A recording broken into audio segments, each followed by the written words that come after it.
খাবে? আলু ও বাবা, আলু দিতে হবে। দেখো রান্নাঘরে চলে বলু কালকের থেকে আবার আলু খাওয়া শিখেছে।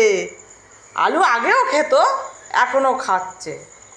মাঝে বন্ধ করে দিয়েছিল আলু খাওয়া, এখন ওই দেখো আলু নিয়ে চলে যাচ্ছে। দেখি কোথায় খাচ্ছিস? ওই দেখো আলু নিয়ে চলে আসছে। ও বাবা, আলু নিয়ে ওর বিছনায় বসে ওই খাচ্ছে। দেখো আলু খাচ্ছে।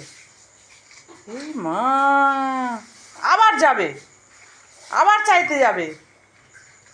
ও কি করে বুঝছে আজ আমি আলু কাটছি? ঠিক চলে গেছে জানো, গিয়ে হাত দাঁতে বলছে দাও আলু দাও, খা। অনেক দিন পরে ভলু আবার আলু খাচ্ছে। চলো, আর যাবি না? আর আলু দেবো না তোকে। এই যে আবার আমি আলু কাটতে বসেছি, আবার আসবে ও।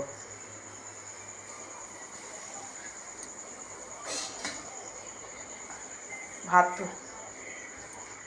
আয় বললাম আবার আসবে আলু নিতে। এই চাচা, কত আলু খা, আর নিস না বাবা আলু, যা। আর আসবি না, যাও যাও, আর আসবে না।